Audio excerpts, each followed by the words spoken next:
Hello guys, welcome back to AS Learning. So guys, today we are starting with new series that is based on mostly Ask Core Java interview questions.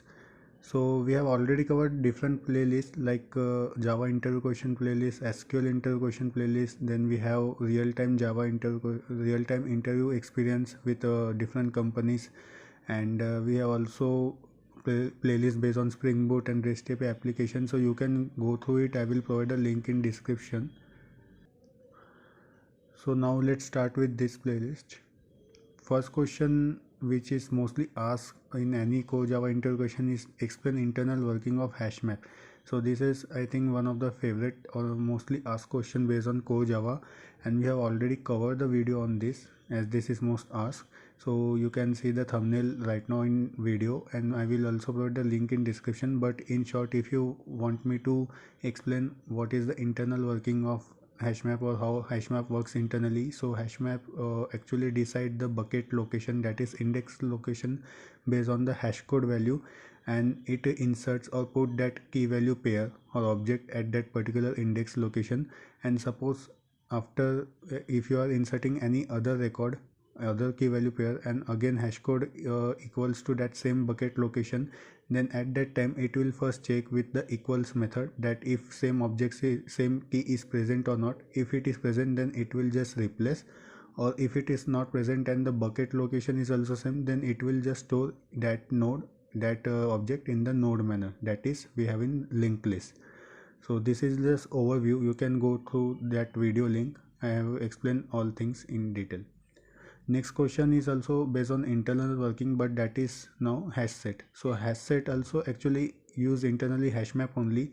So if you understand the internal working of HashMap, then internal working of hash set is also easy. Actually hash set uses HashMap internally, and whenever we are putting any value inside hash set, as you already know that hash set set does not allow duplicate.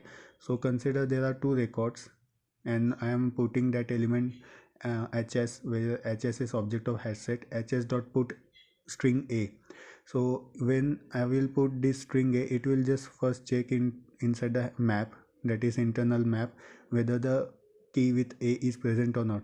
As initially it will not present, so it will just put that key as a, and the value will be marked as present, that is present. Okay, so whenever like again when you insert or put or you can say add a same element like hs dot put, or hs dot add a again, so at this time it will first check whether in map same key is present or not, and the values present is there or not. So if it matches that value is present, then it will just ignore. So that's how duplicate logic is ignored in hash set. So this is all about working of internal working of hash set. Next mostly asked question is method overloading versus method overriding. So this is just to test your knowledge on OOPS concept, mostly on polymorphism. So method overloading and overriding are part of polymorphism. You can say overriding as runtime polymorphism and overloading as compile time polymorphism. So you can explain interview with the example like in overloading we have some method. You can call is that for example add method, and you are passing two parameters like int a comma int b to that method, and in future there is a requirement that instead of two parameter your code should also handle, or your method should also handle three parameters. So you can just overload this existing method and pass the three parameter and create another method with same name, and return type also should be matched. So this is how you can overload. And in the case of overriding, if you have two classes like parent and child relationship classes, then in parent class you can declare one method, okay, and in child class you can override that particular method which is present in parent, and you can define it your own implementation based on the functionality you want. And at the runtime the Java will decide that which method to call, whether parent method or child method, based on the object or instance you are creating. Next question is string buffer versus string builder.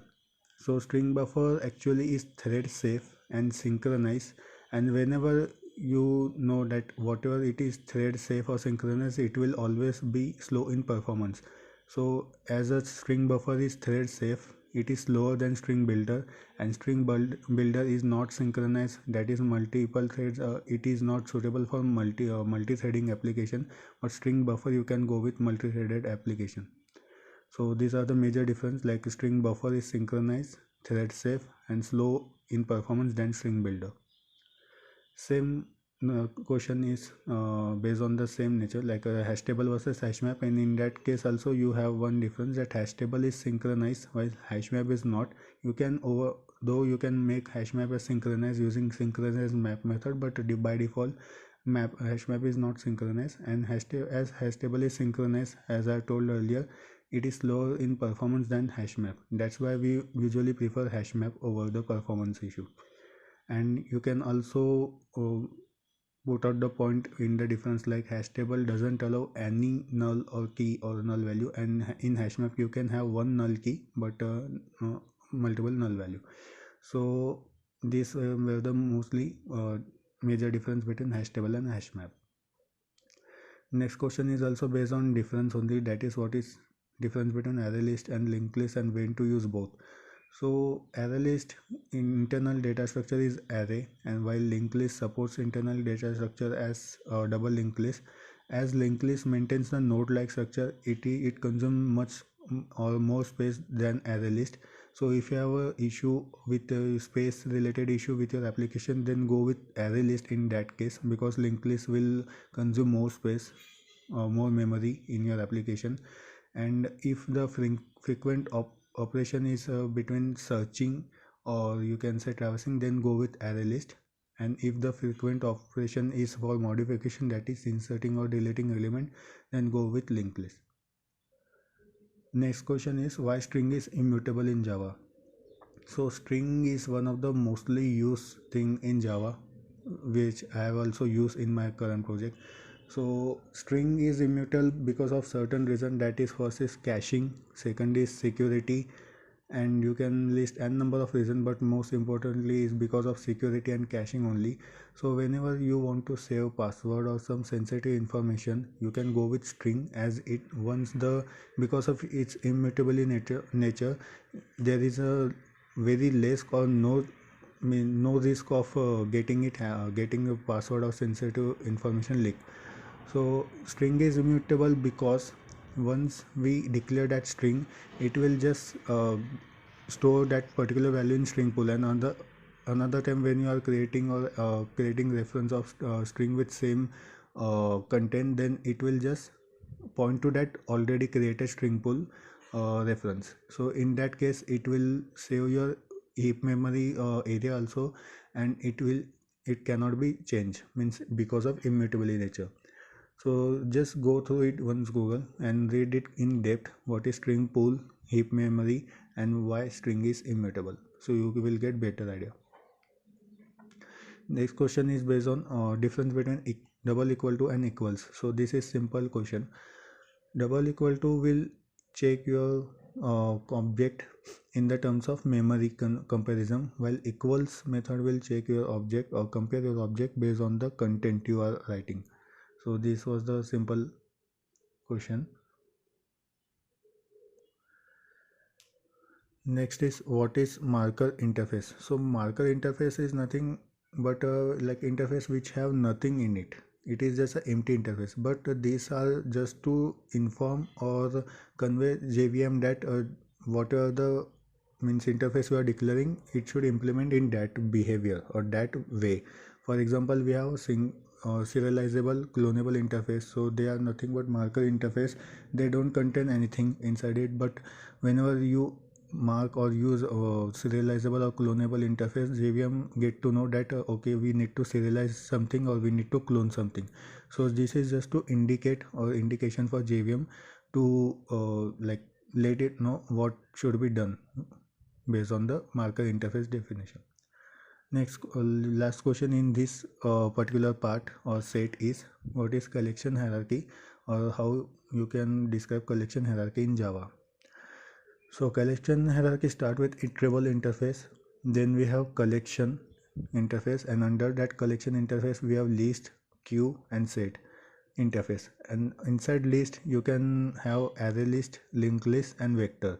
While Stack is also part of list only, but it extends vector. Inside queue you have priority queue, and we have one more interface inside queue, that is dequeue, and ArrayDequeue can implement it. Next is set. So inside set you have hash set and link hash set, sorry. And one more interface which extends set is sorted set, in which you under which you have tree set. And one more thing which is not part of collection but mostly get like can be counted as collection framework only, that is map. Because collection contains like map contains key value pair, that particular part map is not included in collection hierarchy, but you can consider it as a collection only. So this is all about collection hierarchy, and this is all about the 10 questions which were part of set 1, and we will be creating more and more videos based on such part, and in every video we will cover top 10 questions. So that's it from this video. Like, subscribe and share with your friends who are searching for better opportunity and for in the Java and are willing to take interview in Java. So that's it from this video. Thank you, and subscribe to our channel AS Learning.